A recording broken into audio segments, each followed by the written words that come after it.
Ethics Untangled is brought to you by IDEA, the Ethics Centre at the University of Leeds. To find out more about IDEA, go to ahc.leeds.ac.uk/ethics. A provocative question for this episode of Ethics Untangled. Is it ever morally acceptable to keep pets? While most of us take pet keeping for granted and think of it as a source of affection, companionship and care, it is possible to see it very differently. Angie Pepper and Richard Healey argue that pet keeping is not simply a private choice, but a socio-political institution that raises deep questions about power, control and harm. In our conversation, I asked them to explain and defend their view that keeping pets is morally impermissible, and to explore what alternatives might look like for our relationship with animals. Welcome to the podcast, Rich and Andy. Hello. Hey. It's great to have you both on. I was wondering, just to start us off, if you'd be able to talk about, what kind of an institution you think pet keeping is, and specifically you treat it as a kind of socio-political institution. So could you tell me in what ways you think it is a socio-political institution? And you also talk about the way pets are subject to particular kinds of directive power. So if you could talk a bit about what you mean by that as well. Sure. So maybe as I was saying in the first place, that the main reason we think in a way that it's a socio-political institution is precisely because it involves these relations of power between humans and the animals kept as pets. And moreover, that these relations of power are structured in various formal and informal ways by us. And so that raises sort of questions about the justification of that power or the legitimacy of that power. And sort of generally, I think, Angie and I think it's important to recognize this institutional dimension of what we see as a problem, but this sort of set of questions, because generally when we think about pets, we sort of think about particular relationships that people have with their pets. But we might think about our own relationships with pets, either now or in the past, or pets that we'd like to have, like your daughter. But also that extends to kind of animal ethics. When ethicists ask about the moral acceptability of the practice, they tend to think about, particular interactions between humans and pets and the ways in which they can go wrong and the way in which we might kind of try and correct for those problems. And we think this kind of obscures this like set of social and political questions about the general practice. They kind of get lost in this thinking. So I said there's some sort of formal aspects and there's some informal aspects. So I say something about that and something about then the ways we exercise power. So, I mean, the main formal aspect is just the law. There is, in fact, quite a lot of legislation. Of course, it varies from place to place, but in the UK, you get things like the Dangerous Dogs Act and the Animal Welfare Act. And these all have important implications for the ways in which the lives of pets go and like the things that people are permitted to do in relation to pets.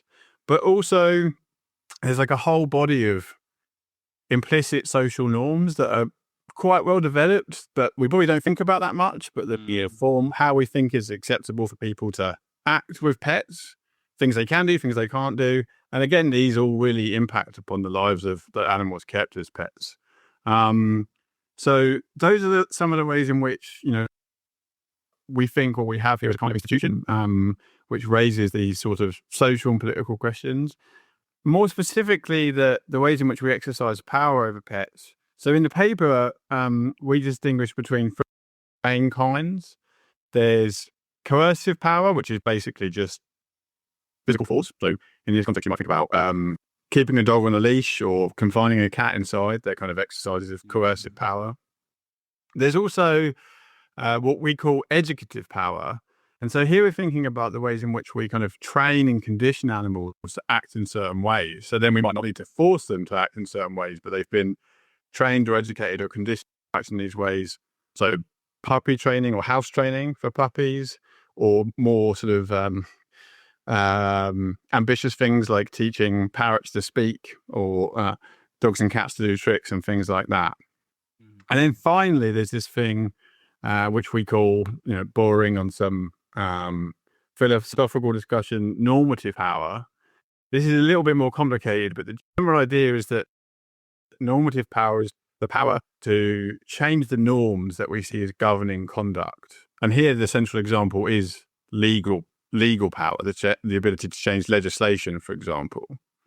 And It's a bit more complicated with pets because they don't tend to recognize the law themselves, we don't think. They don't recognize the authority of the state. But we think that humans essentially serve as a kind of intermediary, right? We recognize the legislation that governs how we can interact with animals and pets and what we can do to them. And we then enforce that on them. And that happens as pet owners, as breeders, as rescue centers, all of us in these different ways impose ourselves and use our power, but governed by the way in which the state regulates us. And so in that way, we think these animals are also subject to the power of the state. Good. Okay. So you're talking about pet keeping as a kind of socio-political institution there. And yeah, so there's the coercive power, the educative power, and the sort of normative power, which humans exercise over animals. And you can see how, so those all have parallels in human politics, I suppose, right? So all of those are kinds of power which are also, to which humans are also subject in various ways when they're kind of acting within a state. And you can see how, certainly with regard to humans, those kinds of power need some kind of justification, right? So we need to say how they're justified, because if they turn out not to be justified, then that's a really big problem. I suppose somebody might hear you apply those to non-human animals and think, well, that's just not an appropriate use of those kinds of concepts. And the reason it's not appropriate is because non-human animals, well, they aren't humans, right, by definition, but they don't have the same cognitive capacities as humans, and you know they don't have a whole set of capacities that humans do have, and therefore it's just not appropriate to use those kinds of concepts in connection to non-human animals.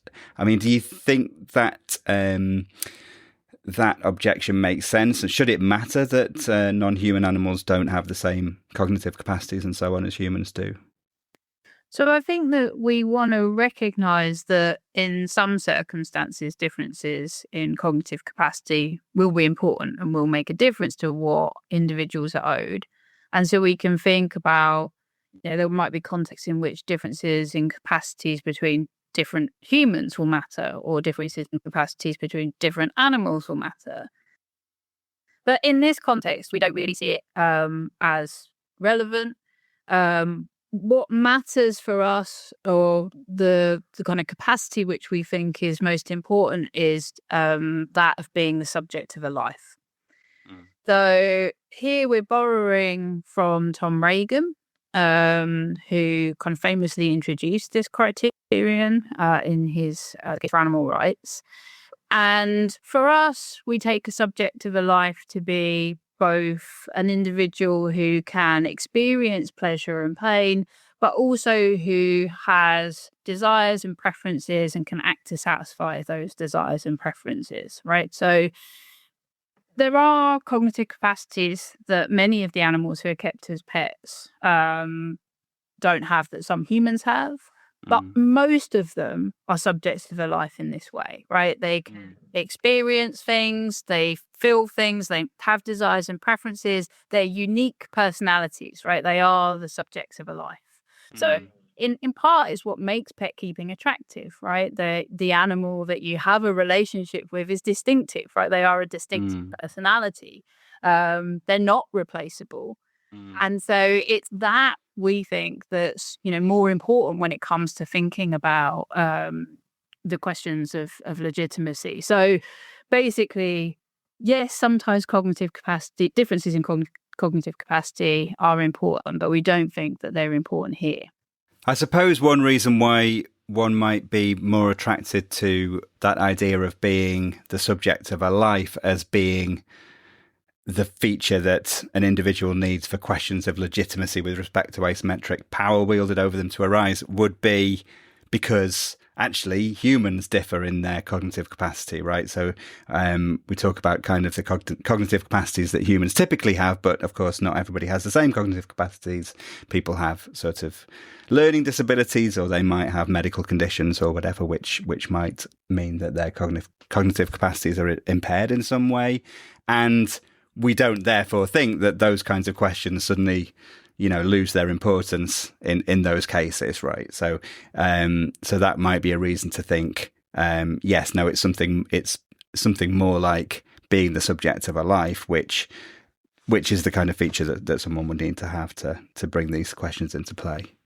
Yeah, I think that's right. I mean, one of the things we try and draw out, I think, in the argument is precisely that, when it comes to young children or individuals with cognitive impairments of various different kinds, those facts might involve like how we think it's permissible to interact with them and like what a good justification for having power might look like. But the basic question of whether it needs to be justified still arises. And we don't think we can kind of just do what we like just because they lack certain kind of developed cognitive capacities. And so, that's why we think the subject of a life criterion is the thing which is, the basic condition on questions of legitimacy arising. Yeah, good. Yeah, okay. So it looks like we do need to provide a justification for those kinds of directive power that you've cited there as people exercising over pets.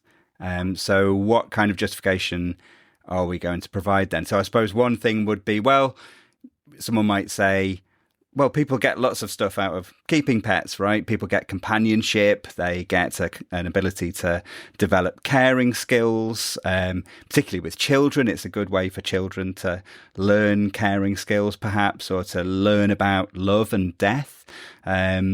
So could those things be part of a justification for keeping pets? So that's a really good question. It's a question we get asked a lot. And of course, it kind of points to why pet keeping is so popular, why it's on the rise, even more so. These benefits are definitely there, and we're not denying that. But our argument, in a way, requires a shift in focus. So we're kind of thinking not what pet keeping can do for us, but whether we have a good justification for the power that pet keeping involves. And like part of the thought here is that, generally speaking, the benefits of one party, so in this case that's us, don't justify a practice when that subordinates someone else, right? So we wouldn't accept these kind of benefits as a justification for like my having power over you. It might be very useful if you were around to kind of tidy my house or cook my meals for my family, or write my lectures for me, or whatever it might be. But this seems like a bad way of justifying my having power over you. And I think this kind of reflects this like basic idea that when it comes to justifying relations of power, it needs to, by and large, and perhaps exclusively, be the interests of the subject of power, so the sort of subordinate in the relationship of power, that are the thing that does the justificatory work, right? It can't be the interests of the superordinate or the person who has power.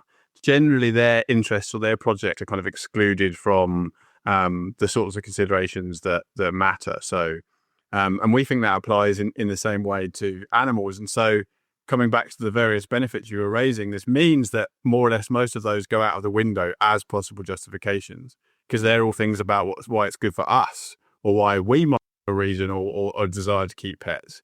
But we ultimately think that to be justified, it will need to be in the interest of the animals themselves. Perhaps if there was such a justification, then the fact that we also got these benefits would sort of be a motivation we'd have for keeping them. But like first and foremost, the question has to be, how do we justify these relations of power in terms of the rest of pets themselves? Yeah, okay. I mean, that makes perfect sense. But of course, somebody might say, well, but it does look as if it is in the interests of pets themselves, actually, to be kept as pets, at least in a lot of cases. And that, I guess, is because of the way in which pets are dependent on people, right? So typically the kinds of animals that we keep as pets probably wouldn't do as well in the wild, right? They're precisely because of the way they've been bred to be dependent on people, but nonetheless they are dependent on people, and they would be worse off if they weren't in a position of being a pet. So is that enough to justify pet keeping? So the short answer is no. But I think one thing that we want to be really clear about is all of those animals who exist right now, right, who are pets or who would be pets, are deserving of our love and care, right? So for all of those existing animals, it would not be appropriate to set them free, right, to cast them out for precisely the reasons that you said. So the argument is not an argument for releasing animals or abandoning existing animals. We do think that all existing domesticated animals, more generally, animals kept as pets in particular, are entitled to care. But that in itself doesn't justify the ongoing maintenance of the institution of pet keeping, right? So what we do to kind of perpetuate this institution is keep bringing new animals into existence who then occupy the social role of pet within the institution. So again, if we're thinking about an institution as a sort of constellation of social roles and rights, responsibilities and powers attached to those social roles. Within the institution of pet keeping, we have pets and we have guardians and vets and so on. The maintenance of that institutional framework depends upon our continuing to bring animals into existence so that they can occupy the social role of a pet. And that is the thing that we're objecting to. So as Rich said earlier, we're trying to shift away from thinking about discrete relations between animals and their human guardians, but rather the ongoing practice which systematically subordinates those animals who are kept as pets. And it requires us, right, to have this extensive power over them, right? So the only reason that we have to exercise this power to protect them is because we put them in this situation in the first place. And it's that we think can't be justified from the perspective of animals. Well, one maybe useful example of this, I think, is, you can imagine someone saying, well, I had to keep my dog on the lead because if I didn't, they might run into the road and be hit by a car. And of course, that might be true in a particular case or in many cases. But the only reason that we need to put them on the lead is because we've put them in a situation in which they don't know how to kind of navigate their environment without us exercising control over them. Although I guess we probably also think that they probably do have that capacity, at least much of the time, but we don't tend to socialize them in ways that enable them to meet that capacity or realize that capacity. But that's another issue. Okay, great. Your objection then is to various ways in which animals are controlled, right? Then the subject to directive power. But somebody might argue that animals don't have a general interest in not being controlled because they don't have a capacity for autonomy. So autonomy is a concept that gets bandied around quite a lot by ethicists, but basically something like a capacity to plan and direct their own lives in pursuit of a conception of the good, right? It looks like, at least, well, I guess maybe it might be controversial, right, for some non-human animals, but somebody might argue that non-human animals in general don't really have that kind of capacity, and therefore controlling them isn't necessarily against their interests in the way that it might be for humans. How would you respond to that? Yeah, so, I mean, it's definitely right, like you said, that maybe it is controversial, and there are interesting questions, like empirical and philosophical, to be asked about, what exactly that capacity might consist in and whether some animals have it. But for the purposes of this, we're sort of basically agree that probably most animals that we keep as pets don't have that kind of higher or more demanding sort of autonomy that you discussed, that ability to conceive of and pursue a general conception of the good life in the ways that we do, where that involves making lots of different choices between career and relationships and religious practice and whatever. So our basic response is that whilst it's true that most pets don't have that capacity, that's not the only or perhaps even the most relevant interest here, and that there are lots of other kinds of important interests in self-determination over your body and your experience and your environment, which don't require having this sort of more demanding conception of autonomy. So, I mean, to try and motivate this idea, think about just a dog's preference to roam around and explore, or a cat's desire to hunt, or to choose a place to rest, or a rabbit's interest in digging in a certain place or in playing with other rabbits. These aren't sort of rationally self-determined goals in the ways we're thinking that, is true of many humans, and that might have a significant amount of reflection and planning behind it. But it still seems like they're important interests, and that we would be disrupting and upsetting the interest of the individual involved by sort of interfering in these cases, right? By sort of stopping them engaging in these behaviours. And I think, in a way, we think it kind of speaks to like a more basic way in which it's important when you're the subject of a life, to come back to this idea that Angie was talking about, and when you've got your own perspective on the world, to kind of have control over what's going on, right? You know, if we reflect on our own case, it seems like, yeah, I want to be able to choose what career I pursue, but it also matters just like whether someone is touching me or like whether I'm able to move around in a certain way, or when I'm able to eat, or when I'm able to have sex, or whether I might reproduce. We think that all of these sorts of ways in which we interfere with animals are ways in which we can be harming them by stopping them from sort of making choices about that. Again, even though they're not engaged in this sort of higher order level of planning that we might engage in.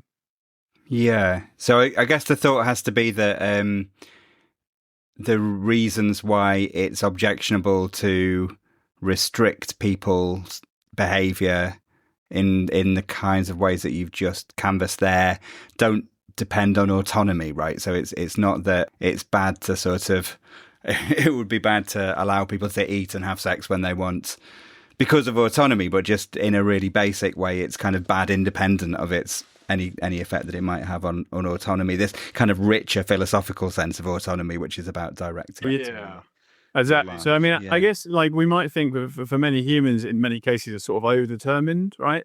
There might be reasons that derive from like having a reflective conception of the good that mean like, you know, I want to pursue this kind of relationship with another person, which then does involve that sort of thick notion of autonomy.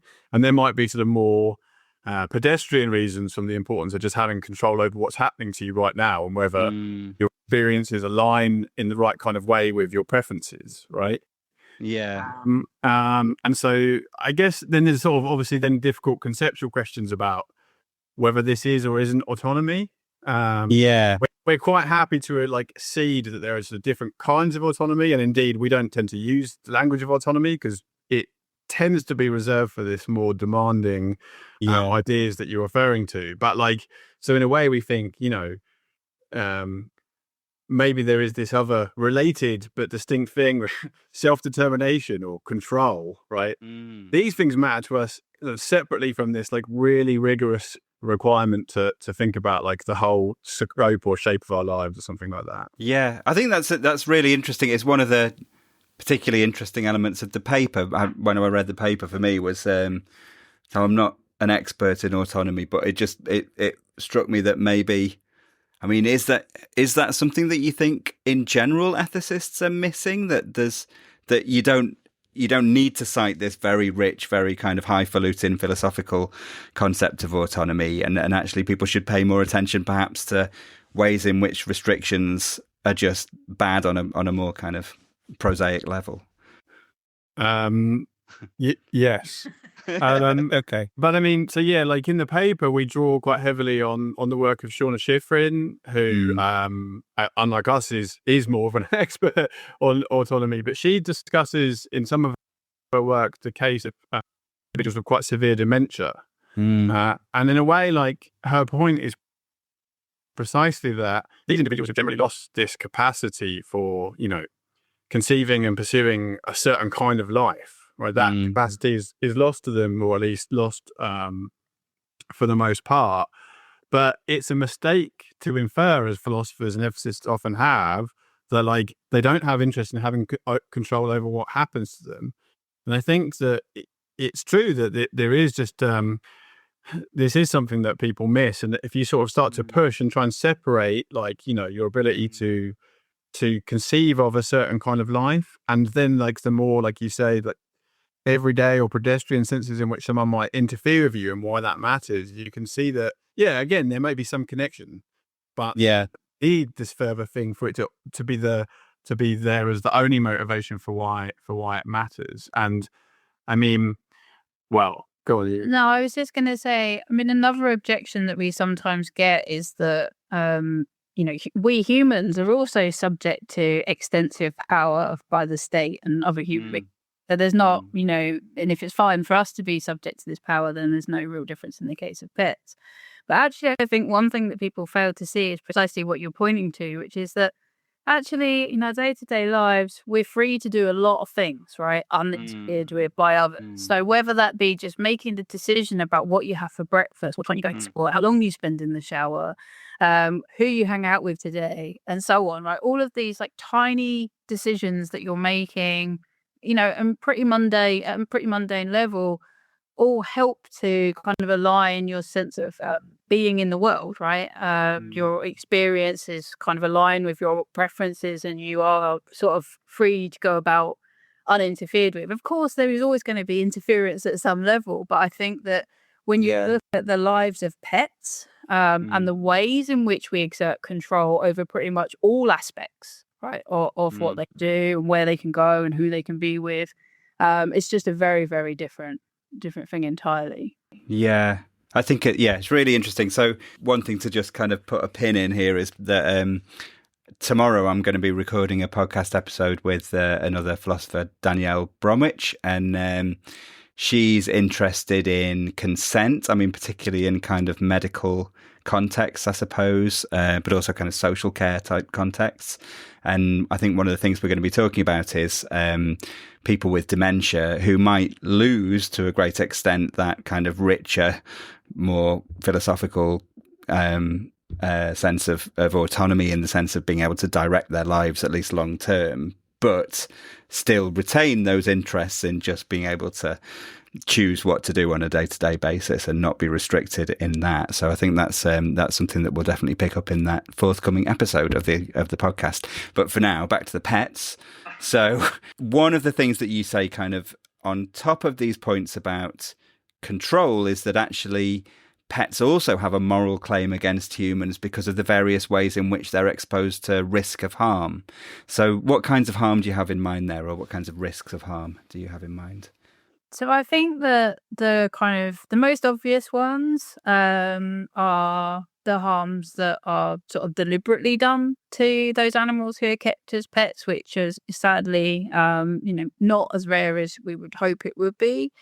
And also there are those harms which come about because human guardians just don't have enough time, right, to care for their pets and to meet their welfare needs. And then there are those harms which come about because we're just not very well educated about what our animal companions need. So, it might be that we don't meet their nutritional needs. Perhaps we overfeed them or feed them things that aren't good for their health. It might be that we don't allow them opportunities to exercise or know what good exercise looks like for those animals. It might be that we don't meet their social needs. So that's quite common in the case of rabbits in the UK. So the PDSA every year releases an annual paw report in which they kind of discuss the welfare of the UK's pets. And basically, I think they say that 42% of rabbits in the UK live alone, right? Which is against one of their most important welfare needs, which is that they need the company of other rabbits, right? So there are these kinds of ways in which animals are harmed by us. And I think that one thing I want to stress here is that quite often when we talk about pets, a lot of people will say, well, I really love my pet, I don't harm my pet, and that's But a lot of people who work in animal ethics and who work for animal advocacy organisations and animal shelters recognise that actually a lot of pets just are harmed, right? They don't have particularly good lives, and so I think we need to reckon with the actual fact, right, that that's true. There's a kind of myth that all of the pets have this wonderful life, and they don't. But on top of all of that, you've got. Oh, sorry, I know. But on top of all of that, you've got the problems associated with breeding as well. So you've got the ways in which certain animals are harmed because we've bred them to have certain traits that we find desirable, but those breeding practices have also generated congenital disorders such as respiratory problems, certain cancers, arthritis, and so on. And then there's the harms that are done to animals who are being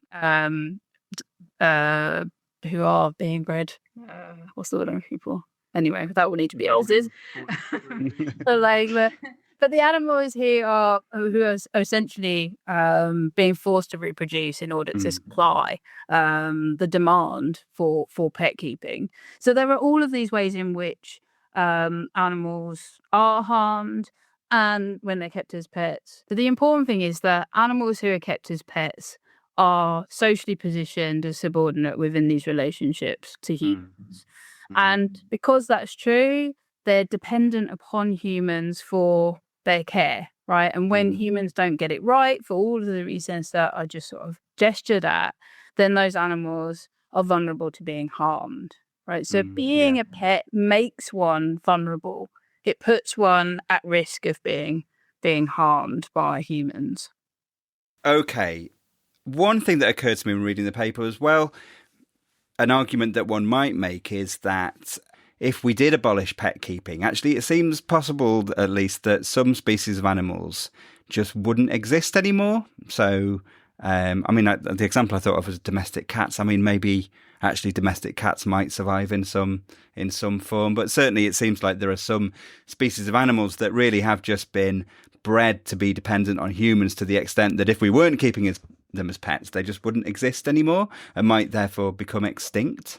Is that right? Is that worry accurate? And does it matter if it is? Yeah. Yeah. So, like you said, in a way, I think it's important to keep in mind that many domesticated animals or domesticated species already have quite large numbers that live independently of humans.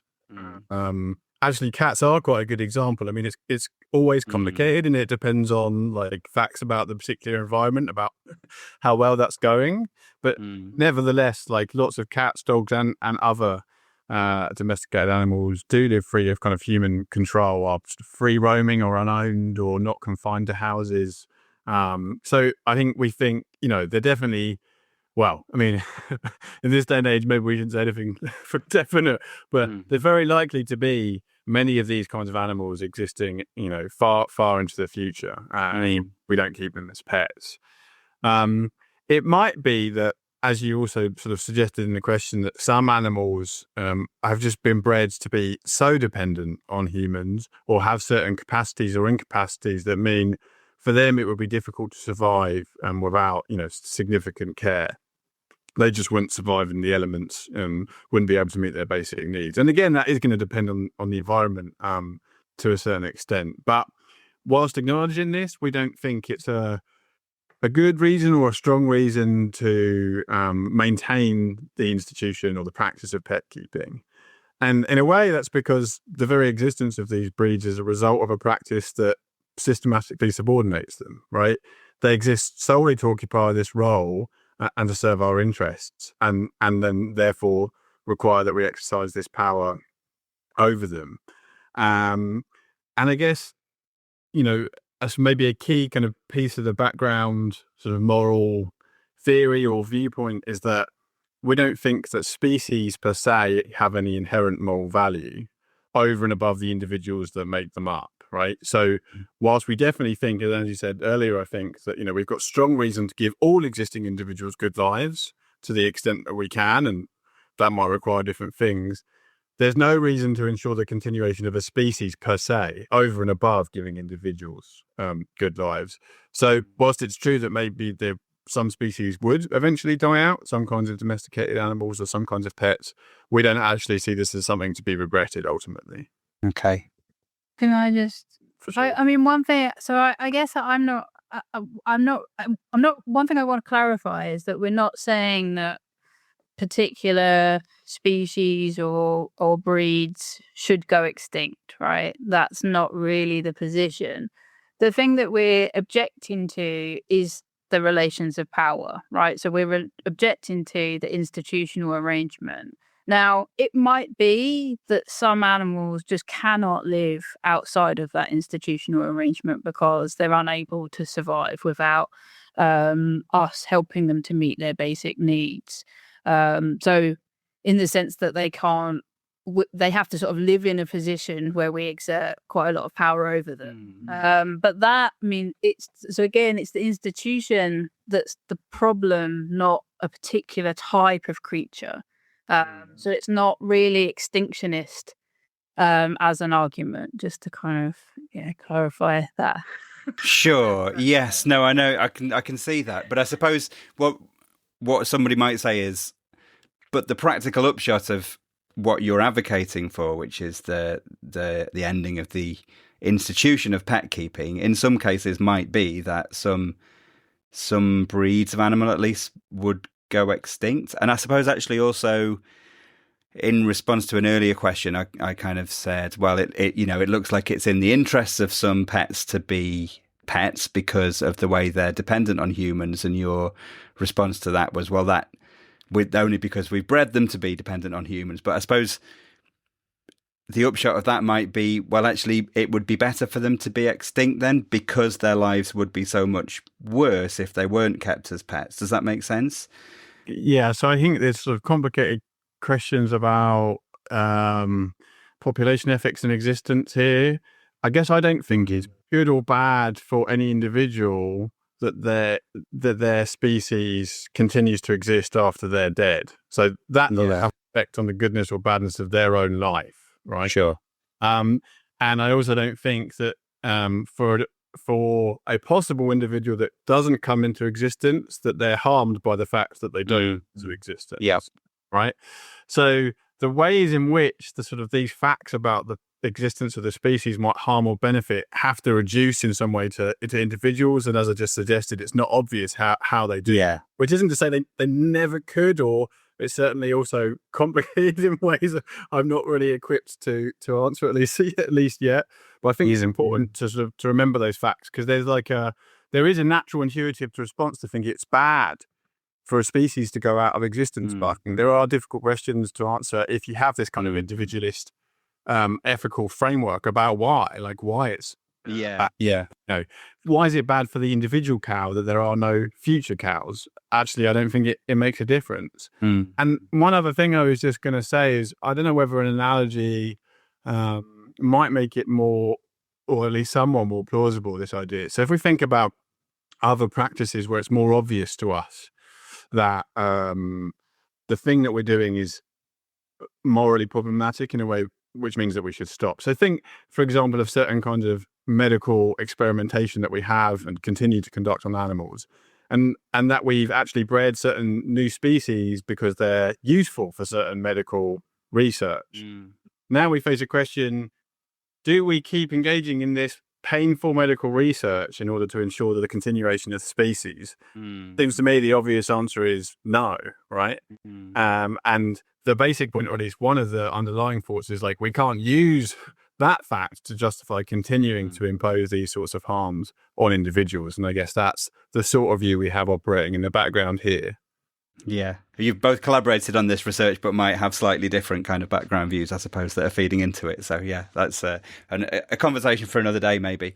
That's really interesting. I just maybe time for one more question then. So you think that we should abolish essentially the institution of pet keeping, but as you said earlier, that doesn't mean that we should, kill all the pets we have now or just release them into the wild. So what actually the ideal situation would be is some kind of transition away from a world in which pets are kept. So I was wondering if you have a view about how we should handle that transition. So I think, again, the answer is no. So it's just really complicated. And I actually think that one thing that we've learned through writing this paper and sort of others in the area is that it's a topic which people feel very passionately about, that matters to people a great deal. A lot of people really love their pets. They really want to continue to have pets in their lives. And so really the first thing that probably we need to do is start an open conversation about what we're doing, right? What is this institution? What are the ways in which it might be harmful? What justifications are available, if any? I mean, we're skeptical, but really people need to, there's a sort of deeply entrenched assumption that we have a right to keep animals as pets, and people get very frustrated if that right is thwarted, right? So there's, lots of stories online of people who want to adopt animals from a shelter and then, outraged if they're turned down. So then they'll go and purchase an animal, right? So it's that kind of sense of entitlement to animals, which is, underpins the enterprise itself. So I guess that, that's all operating in the background. So the first thing that we need to do is have a conversation about it, and we need to acknowledge the scale of the challenge that we're faced with, right? This is a global phenomena. It's not a fringe practice. People across the world are engaged in keeping animals as pets, and the numbers are just absolutely staggering. The fact that in many countries, the number of pets outnumbers children, so those under the age of 18, is staggering in itself. And even in countries which historically have been have had fewer pets, right, there have been major increases there in the numbers that are being kept, and moves towards keeping animals that historically weren't kept in those particular countries, like cats and dogs. So those things are operating in the background. So that makes it all very challenging, I think, to do anything, right? Because there's a lot of resistance, and people in general aren't thinking critically about the practice. But that said, I think that there are a few kind of legal and policy initiatives that we should support. So first, we think that there should be more support for restriction on breeding, right? So tackling the supply side. And there should be more restrictions on who can own a pet. So there ought to be mandatory pet licenses, where those are conditional on people having an education in what the animal that they're going to take care for needs in order to flourish.